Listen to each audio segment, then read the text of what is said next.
Hello there, it's me, Sari here again, and today I'm here to show you a couple of color samples with a sort of a grey hue to it. And I've gotten 2 more sprays and even 2 more ink pads to try out. And why am I trying these out? Well, that could have to do with the fact that I have made a sort of a background piece of paper, or let's say a scrap paper, that I did make another layout out of. I'm still very fascinated by the layout by Georgia Heald here on YouTube, and I'm sort of really in love with her technique, and I decided on, since I didn't have any more of those beautiful sort of greyish papers from Tim Holtz, I decided on making my own. So I started out with this, and I thought that just in order to have everything as light as I could, but still have some things poking out here and there and sort of semi-visible, I decided on going all in with some grey tunes or hues. So that's where I'm at with all of this greyness right now. So I have tried out different kinds of sprays that I've had at home. Tattered Angels Silver and Color Bloom, that is from Prima, I suppose. Precious Stone, and then there is the Distress Pumice Stone. That one is sort of more muddy coloured, and then those two I must say. And then I got the Distress Mica Spray Brushed Pewter, and I must say that one was the perfect solution for me, I think, when it came to creating a really soft and nice and sort of a pale grey look. I do believe that I've gone in with some pumice stone here as well as that brushed pewter. And then I had something here, Distress Brushed Pewter, but I didn't get that one to spray out because it had clogged up. So I just took the nozzle from the bottle and just splat it up like that. So, and that is a really covering silvery hue. So now I'm thinking that I'll try this one out. I just got this one yesterday. Silver Sugar from Tattered Angels. And the thing that you should think about when it comes to these bottles from Tattered Angels is that you shouldn't go all in and shake about it. You should just move it sideways like this, because then perhaps you won't have that much of a risk of it clogging up. So I'm just going to do some spraying. Let's see how it works. I haven't even tried this one out yet. So there it comes. And I don't actually like the way it spreads, because it sort of feels controlled. And for now it looks like this, and if I compare it to the other one from Tattered Angels, I could just turn it around like that, it sort of feels a little bit more purple in its hue when I look at it like this. So let's see, if I'm going to go with the Dylusions, and it was slate grey, this one had, so let's see if I can get it in there. Oh, that was a dark one, wasn't it? Really dark. So I'm just going to do a bit of drying with my embossing tool here, just to see if I can make a difference in the color. You can see that if you are sort of making the paper tilt, you can get a really nice lighter grey in the background there.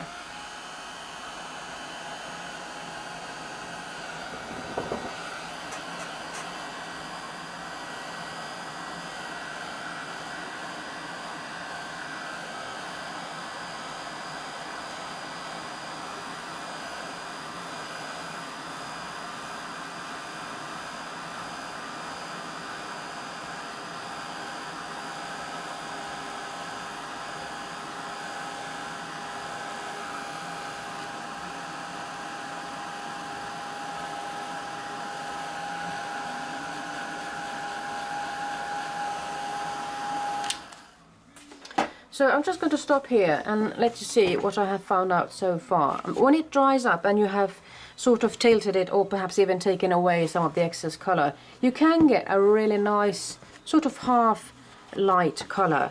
It's of course darker than the one that I prefer, but in the end it's nice to have it. And then you can do this sort of a ghosting technique with the Distress or the Dylusions spray. So if you feel like this one is too dark, you could always blot it off with some with a wet tissue paper, let's say. If I'm just going to blot it like this, let's see, perhaps I should have a regular piece of paper really. Well, what you did, Diane, was actually she put a stencil on, sprayed some water on top, and then she lifted it up. That's what she did. Let's see if I can attempt that with my sort of thing that I can use as a stencil for now. Let's see. Leave it there for a couple of seconds, and I'm just going to put the paper there while the stencil is still there. So perhaps I'll have a better chance of actually getting something happening there. So this is what you see, or what you get. You can actually get different shades of the color, and as it dries up, it's going to get a little bit lighter as it is. And I believe that you can do the same thing with the distress colors as well, but I do believe that the dilutions are better for the ghosting technique. So that's a little bit about the sprays, and let's move on to the inking bit. As you can see, I do have quite a few grey or silver colored ink pads. I do have something from Hero Arts and Prima, Worn Jeans, and I thought that it would be a little bit more grey, but it was sort of a light blue hue, and it's a rather nice one, I must say. And looking at this Silvery from Hero Arts, it's rather nice. StazOn Dove Grey, it's the lighter one, I believe, from the StazOn colors, because I've got the other one down here, Stone Grey. And then there is a Delicata Silvery Shimmer, and that one I did like quite a lot. Prima does have these small beautiful ink pads, and one of them is called Tin Can, and that is also a really nice color for me. Distress ink, Hickory Smoke, but of course if you're going to work with a mixed media technique, I wouldn't really go for the distress ink because that is water reactive. The same thing goes of course for the dilutions, but I'm not using them as stamps now, am I? Memento Luxe, grey flannel. And then there's a supermarket called ICA here in Sweden, and they do have a silver color as well. DoCrafts silver, and Archival Ink watering can, and that sort of didn't get the texture of the stamp that well, I must say. It sort of made it go all in. VersaColor silver, and YouDo is another Swedish company here, silver. StazOn I've talked about, Encore silver, and that is a really nice one, I must say. And YouDo antique. It's perhaps not a grey, but it sort of qualifies into the grey scale in my mind. And I'm going to use the same butterfly stamp just to see where I'm at, and I'm going to give it a go with the Memento ink, just to see where I'm at right now.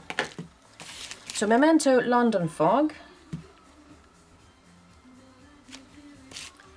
and that's where I'm at with that one. It feels a little bit more blue than the other ones. I'm just going to wipe it off a little, just so I don't get Memento with the mixed media. So this one is called Pewter. You can see it there with the thumb. And mixed media inks are really wet inks, and I do believe that they have a bit longer drying time, so that's something you should bear in mind, of course, when you're doing your stamping and whatever. You could speed up the drying process with your embossing gun, of course. And there we have it. It's a really nice color, I must say, and you also get the text still in there. The text is better with that one, of course, but this is a sort of a wet ink pad, so I'm thinking that could be the reason for it. So that's where I'm at with all of my grey or silvery sprays and ink pads. So I'm just thinking that if you're going to make your own pieces of paper or something, why not make a color palette as well of that color scheme, so you know where you're at, and perhaps you get a bigger understanding for how your colors work and everything. And I suppose that's it from me. I'll be back some other time, I hope. Bye bye for now.